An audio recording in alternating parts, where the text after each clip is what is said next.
This VoiceThread is designed to provide you information important for your continued success in our program and to give you an opportunity to become familiar with the VoiceThread program prior to using it for assignments in your fall classes. You will need approximately 60 to 90 minutes to complete this presentation. My comments should begin when each slide opens, but if my recording does not begin, you can either click on my icon or on the play button near the bottom of the screen. On several of the slides, I will be asking various students to post responses to questions.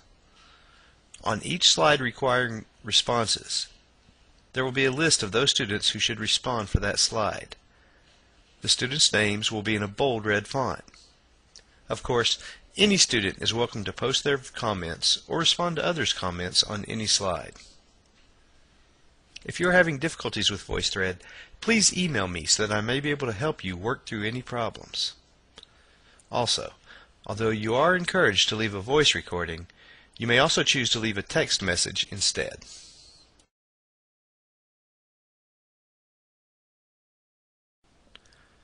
Welcome to the Educational Leadership and Policy Studies Graduate Student Orientation. This presentation provides some of the more important information for the graduate students in our program. The narration in this presentation is very brief, so you may need to pause between slides so that you will have time to review all of the material on each slide.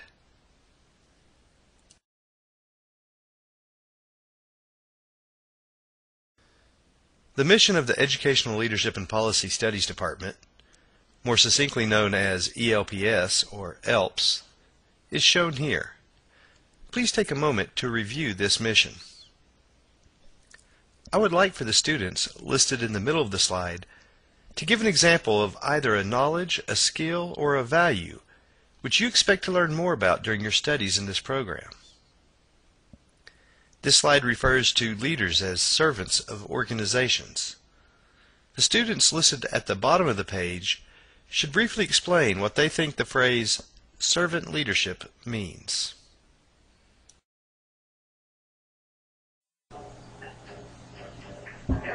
I think that one of the main skills that a leader would need would be the ability to communicate effectively with others.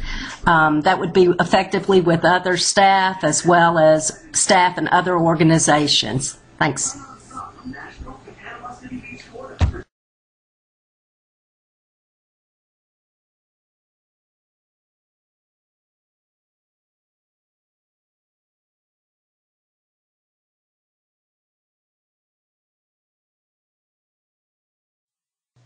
Yeah, I wanted to make a quick comment on the servant leadership.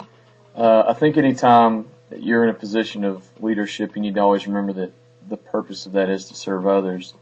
And I would definitely agree that that's true in an educational setting. You always have to remember that you're there for the kids. You're there to serve them and do what's best for them.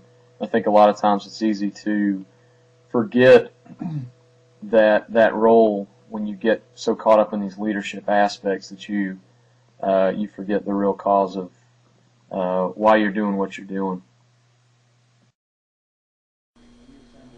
So, in looking at servant leadership, I Googled it and found something about it on Wikipedia. But I think that servant leadership is leading those that you serve, and the same with what Jared said, that's the students that you have. But I think also it's the people you work with and the people you work for, and that in leading, you need to be aware of your communication style and your personality type. That's something that we learned in one of my classes this summer, how you relate to other people and how to deal with personality types that maybe don't mesh so well with yours. So I think that that's important in leading and being a servant in leadership. Similar to what Jared and Amanda said, I believe that service leadership is leading through service to those around you. And I think in schools this includes students, teachers, staff, and the other various stakeholders in the community.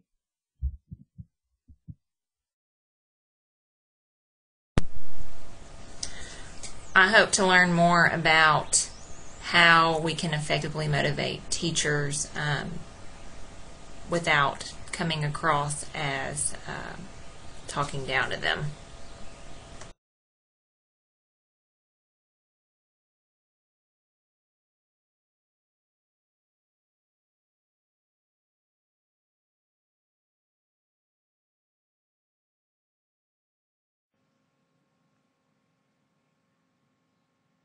Well, I agree with Judy that communication is key and to be an effective leader.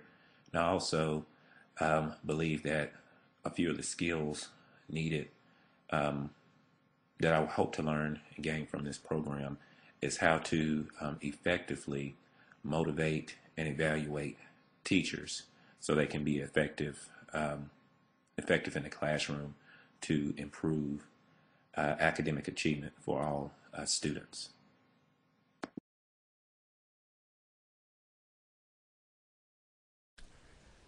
The faculty for the Educational Administration Division of ELPS include Dr. Ann Farah, Department Head, Dr. Angel, Coordinator of Educational Administration Programs, Dr. C. Prey, Director of the Center for Educational Leadership,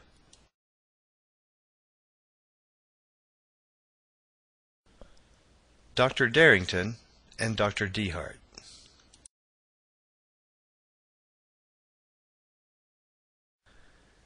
The staff of ELPS include Administrative Assistant Janie Young and Graduate Research Assistant David Lamascalo.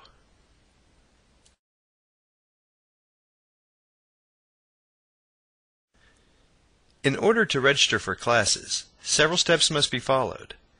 These steps include making sure you are eligible and acquiring a university net ID and password.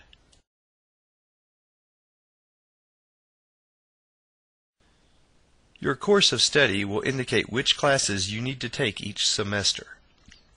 Notify Janie Young and she will register you for these classes. Because the online classes are by instructor permission only, you cannot register for them on the MyUTK website. Only Janie can enroll you in these classes. Once you are registered, you must confirm your attendance. Janie will email you instructions on how to do this.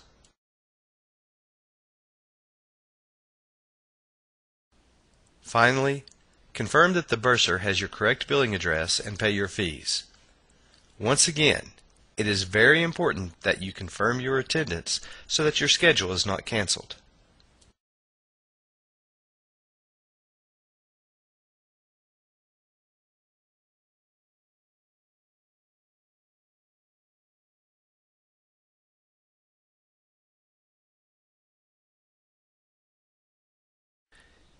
It is the student's responsibility to drop any courses which they do not plan to attend.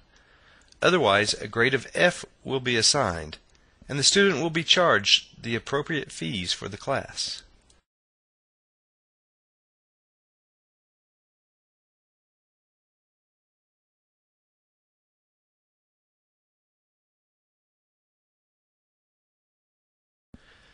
The Master of Science degree requires a total of 36 hours of coursework. These next slides outline the different degree and licensure programs available online in the Educational Administration program. Please pause between slides to review any information. There are obviously many aspects of an administrator's responsibility that you will explore during your internship. Right now, you may feel comfortable handling certain parts of the leader's duties and apprehensive about others. For example, when I began my internship, I was confident about special education policies because I'd been a special education teacher for several years. However, I was not as confident about dealing with the school finances. Over the next 7 slides, I want each student to tell which component of your future leadership role you believe will challenge you the most. Please respond to this question on the slide with your name listed at the bottom.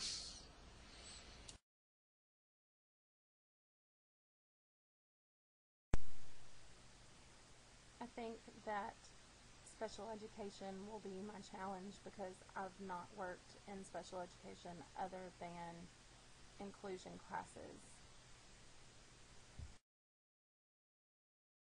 I believe the one part of administration I'm probably going to have the most trouble with is the financials and probably some of the data analysis. As an English teacher, I haven't had to work with numbers for a very long time. So I think the financial part of it is going to be challenging, along with the data analysis, for pretty much the same reason. I'm always analyzing data, my own personal student data, but I think on a large scale with all kinds of different analytical numbers coming at me, that's going to be my biggest challenge. I think that one of the things that makes me, that I found that will be the most challenging part about the degree will be studying the special education side of it. I haven't really exposed to a lot of that, and I've had students that have, been a part of the program but haven't really understood the paperwork or really had a chance to delve into what all makes up that program. And so I think that working with the special education side of it and seeing what all that entails will be the most difficult part of the overall study for me.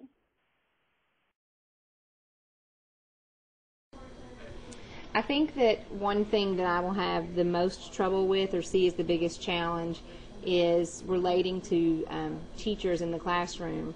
My hope is to work in central office on the business side of education, either in my county, a surrounding county, or even possibly for the state.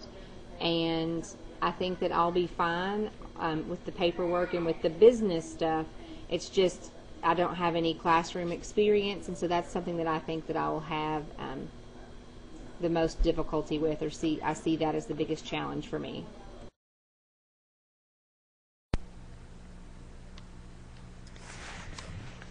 As a future administrator, I see my biggest challenge in the data interpretation area. While this is an area I'm very interested in, I'm not sure how to use every aspect to my students' advantage.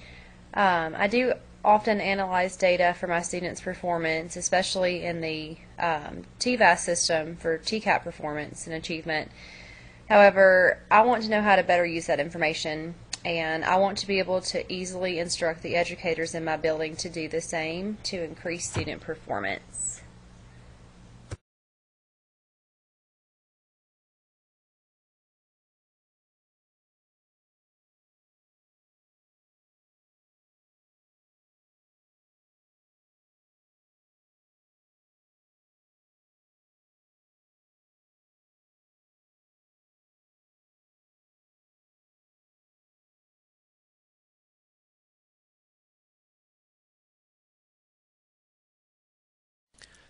The Specialist in Education degree requires a total of 42 hours of coursework.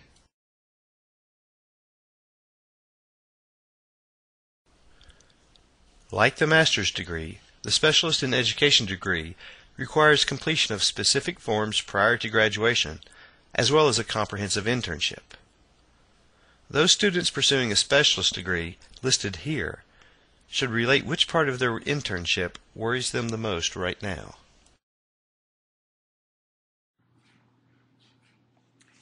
As of right now, I would say my biggest concern is learning to juggle graduate school as well as starting a new job in a new school, and making sure that I put forth my best effort in both positions.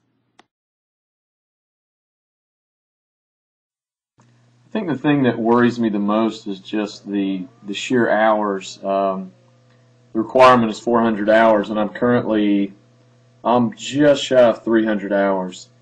I was fortunate enough last year with my mentor administrator to log a lot of those hours. She was very, very gracious with her time. But it's overwhelming when you really start to get into the nitty-gritty. And, 400 hours, yeah, it looks like a big number, and it is, but it's when you really start to get, I was at 200 hours, and I felt like I was almost finished. And then I had it on an Excel spreadsheet, and I tallied it up, and it was 200 hours, so I freaked out. But really, I guess the hardest part is just realizing, A, that it's 400 hours, and B, there are so many aspects of the job as far as being an administrator. I mean, it's overwhelming at times. I really don't know how they do it, especially in light of the new evaluation system in Tennessee. It's been a real eye-opening experience to see day to day what administrators have to go through. My biggest concern is being able to manage my time well because I teach AP classes and I also am the student government advisor and I want to do a really good job at everything I do. And adding this to the plate will be a challenge, but I think I can do it.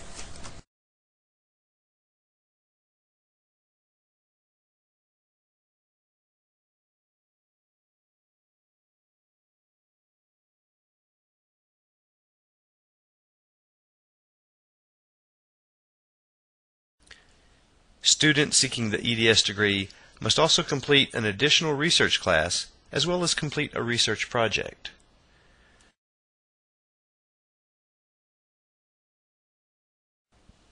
There is a 6-year time limit for both the MS and the EDS degrees.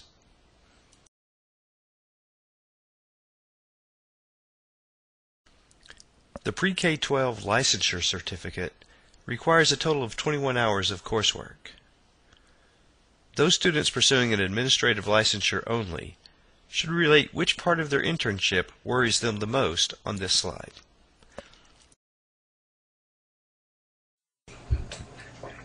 My experience sounds very similar to Dr. DeHart's. I've had a lot of experience with special ed, having been a special ed teacher for several years, and I feel confident with that, but I've had virtually no exposure to the school budget and how to handle the finances of a school.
I believe a few areas that would worry me throughout my internship would probably be the school laws, and also finance.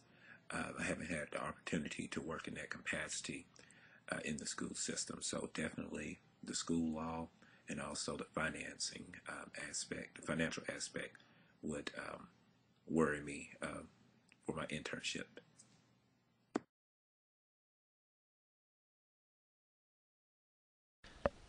This slide contains important information about the grading system used in our program.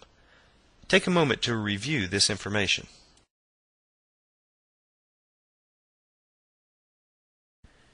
In the event a student is unable to complete all of the requirements of a course, a grade of incomplete may be given. This slide provides information about incomplete grades.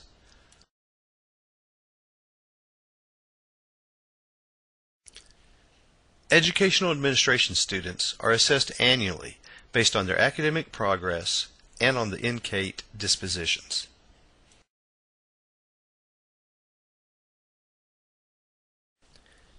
Continued participation in the educational administration program depends in part on the student's adherence to rigorous academic standards. Please take a moment to review the information on this slide.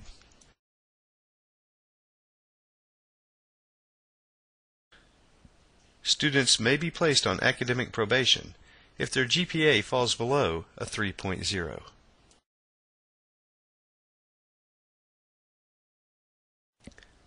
Continued poor performance may result in dismissal from the program. This slide provides important information about the dismissal process.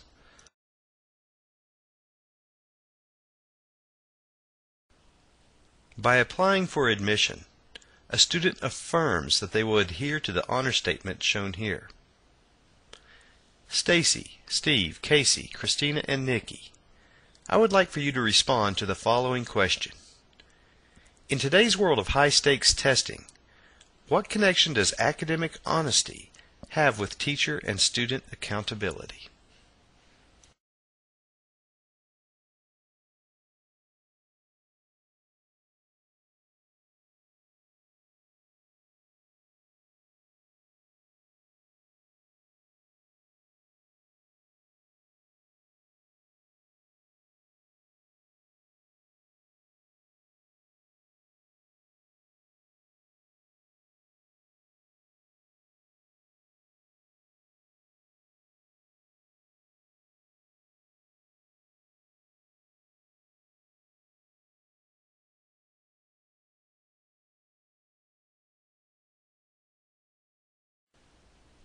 Plagiarism is met with serious consideration. It is urgent that students understand the details of what constitutes plagiarism and the consequences involved. Please take a moment to carefully review this slide. Sometimes keeping track of all of the citations and references in a long paper is difficult. Chris Holmes, Holly, Heather, Jason, and Jared, can you tell the other students about how you managed citations and references in your papers?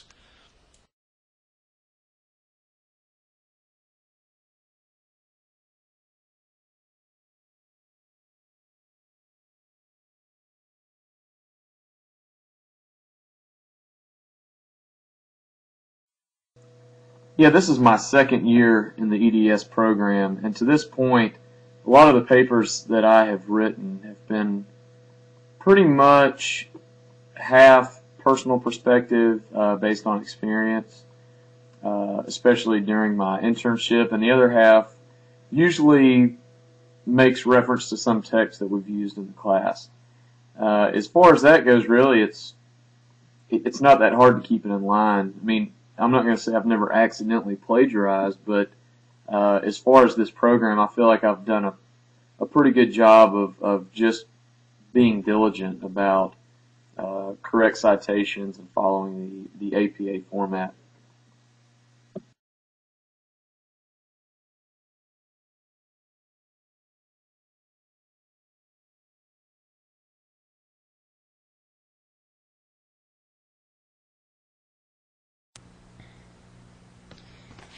When managing citations for the papers that we've written so far, I actually cite as I go. So if I use something that needs to be cited in my paper, I go ahead and add it to my works cited page and place that citation within my paper. Similar to what Heather said, I highlight as I go if I'm unsure and I need to go back and check it.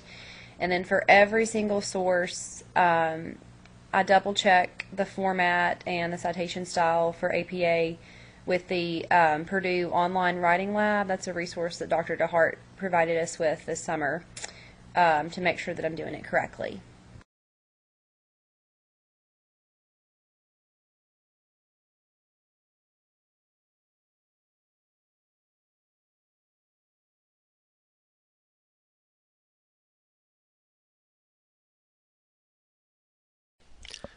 An appeals process is available to all students who may disagree with any findings or consequences.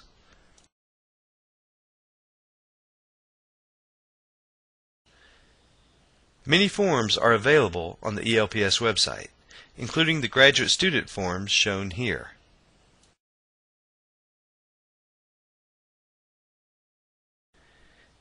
Here is a list of a few more useful websites within the UT system. I would like each person listed here to spend a few minutes reviewing the website next to his or her name, and then record a short summary of the website back here. Let us know if the information you found might be useful for other students in the program.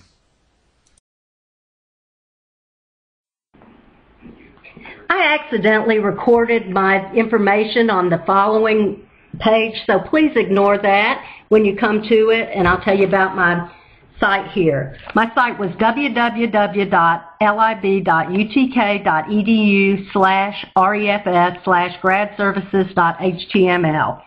This was a very important website that I think all of us will use a lot. On this website, there's an area that talks about ways of getting materials. It tells you how to borrow or request different materials. It also allows you to have access to UT dissertations, to use the Library Express, interlibrary services for material from other colleges, distance education, where you can request books and articles through something called ILLIAD, capital I-L-L, lowercase I-A-D. There's also a research support area where you can have access to information on copyrights and other kinds of data. In this section, you can also receive a detailed list of instructions for accessing ILLIAD. There's an area for teaching support for TAs, which I doubt that we'll use very often. There's also an area for tech support, which tells us about such things as off-campus access to the library. And finally, there's an area that talks about assistance. You can go to a place called Ask Us Now, where you can talk to a librarian. And there's also subject area librarians that you can confer with.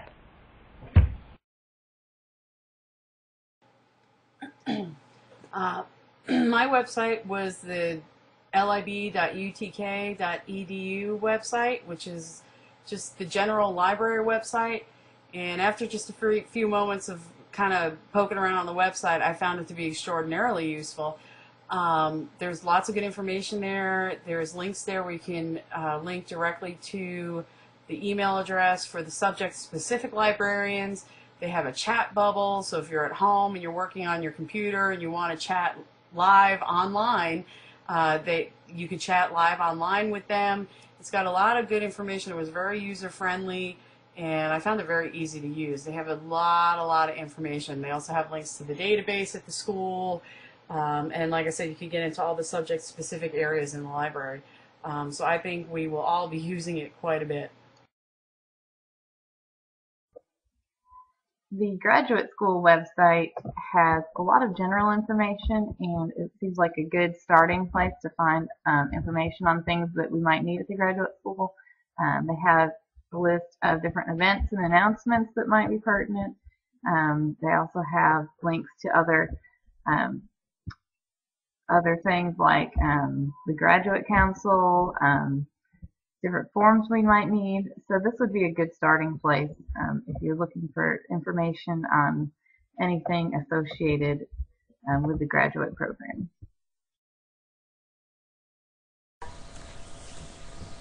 My website is the Bursar's Office. The Bursar's Office handles billing students with the Vol Express statement through My UTK, and it also collects payment. They're open Monday through Friday, 8:30 to 4:30.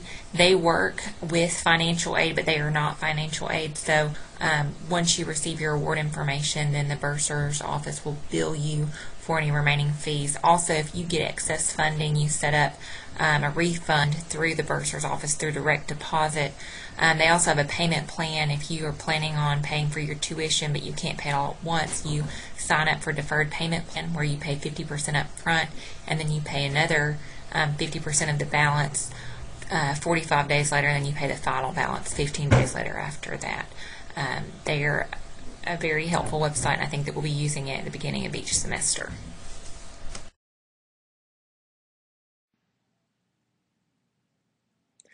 My website was VolAware. You can find that at volaware.utk.edu. And after perusing the site, it's actually a volunteer and members of the University of Tennessee community. It's a website for preventing violence, suicide, substance abuse, and encouraging wellness and personal safety for all students. So it's a resource guide for mental health awareness, and it's just an online community that provides information, education, and preventing those topics, the violence, the suicide, substance abuse, and encouraging wellness and personal safety. And it's Volves, Help Volves, and I believe on there it's all volunteers working to help each other. And it is an important site if you find someone who needs help. And also it's a phone number that they provided, and you can get assistance at 974-HELP. That's 974-HELP.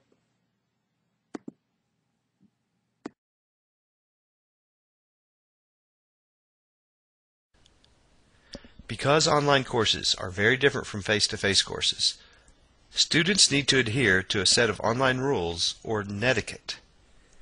These next 3 slides outline the rules of netiquette expected of students in the online programs in the Department of Educational Leadership and Policy Studies. Please pause each slide to carefully review these guidelines.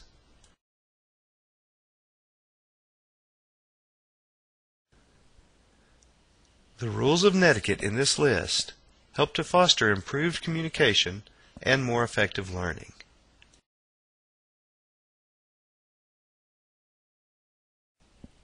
The students listed here should give an example illustrating one of the rules shown on these past 3 slides. You can give an example of when the rule was violated and the effect it had on you and others, or you can give an example of how adherence to one of the rules helped to facilitate the goals of online learning.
Students are also expected to adhere to the University of Tennessee's acceptable use policies. Students may also obtain technical assistance at the website and phone number shown here.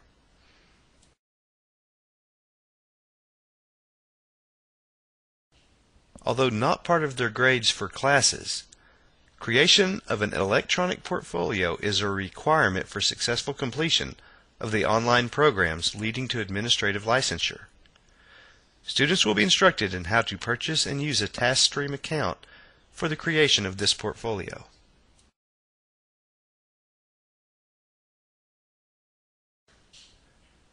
All students are expected to adhere to the information and policies outlined in the ELPS Graduate Student Handbook and in HIL Topics, the Student Handbook of UT. Graduate students can also find plentiful information on the Graduate School website.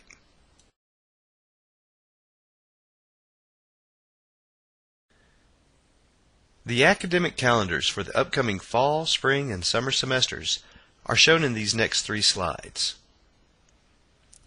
There are several students who are joining the program this semester and did not take classes this past summer. Over the next 3 slides, I would like for each person who attended online classes during the summer to explain how they were able to survive the online program to the students new to the program. On this slide, I would like to hear from all of the pre-K-12 licensure students.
On this slide, all students who are working towards a master's should offer a small tidbit of wisdom to the new online students.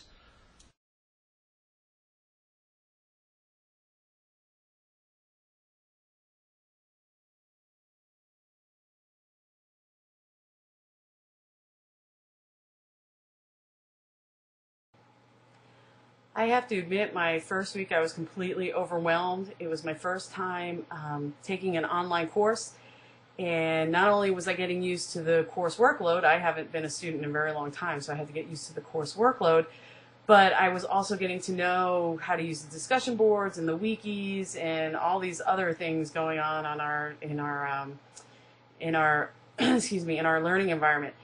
But what I quickly started to do was I had to get myself in a routine, and I think the routine is what helped me survive. I knew during these hours of the day, I picked hours of the day, and every day during those hours, that is the time I dedicated to doing work for the class. And that's how I got through. I got through by getting myself in a routine. I would look at all the work, I would prioritize it, I would do some of the easier assignments first, because I knew once I got to the longer assignments, I was not going to want to contend with those easier assignments.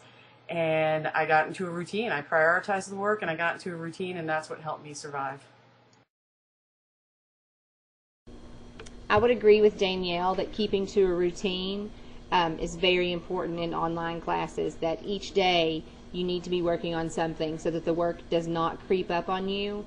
I think that there's a big misconception that online classes are easy, and they are not easy. It's up to you to get your work done. There's not a daily reminder, going to class and your professor telling you what to do the next day. It's up to you to keep all of that together and in order and have everything turned in on time. I also think it's really important to check your email daily and maybe even several times a day, because you're not in class. You're not going to get reminders from your teacher face to face or from other students reminding you that, oh yeah, remember so-and-so said this is due next week. So check your email for messages from your peers and from your professors. When looking at each week's assignments or the assignments for the entire course, time management and organization are absolutely necessary components. What I did with each week's assignments was to organize them into a calendar so that I knew what I was doing each and every single day. I broke it up into chunks so that I wasn't doing most of the assignments on one day or most of the reading on one single day. I broke it up into a little bit each day.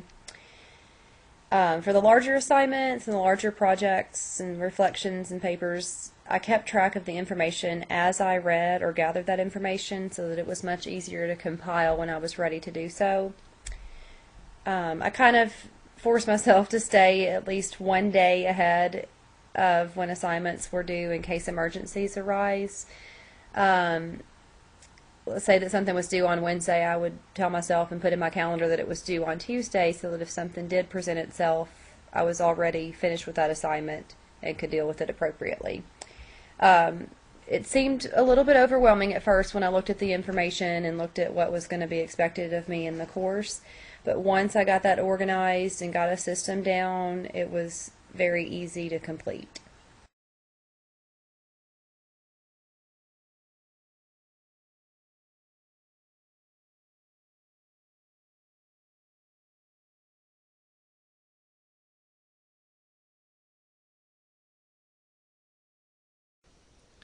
Finally, on this slide, all EDS students can give their advice on what helped them to succeed in the online program.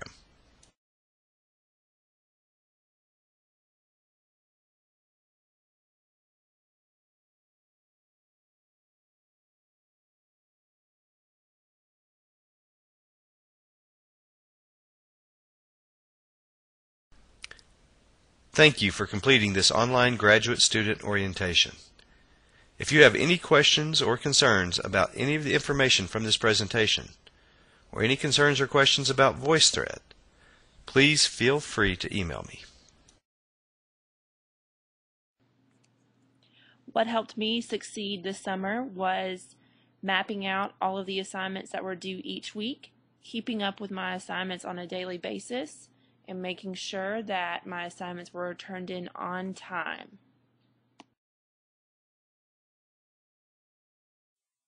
I wanted to make a quick comment to the newcomers to the EDS program.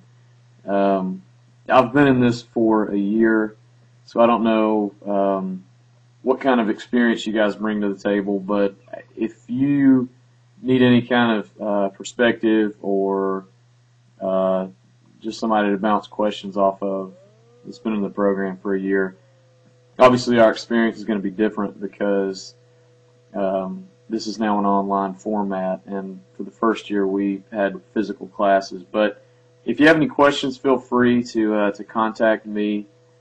I'm sure my contact information is available through UT. But I teach in Blount County. I'm a social studies teacher at Heritage High School in Blount County. And if anybody needs any kind of reference or whatnot, I may be completely useless to you. I'm not trying to say that I'm God's gift to the program, but from a guy that's been around it for about a year and a half, I started it the summer of 2011. I've been around the block at least once. So if you need to contact me, just feel free to shoot me an email, or you can respond to this voice thread, and I'll help you in any way I can.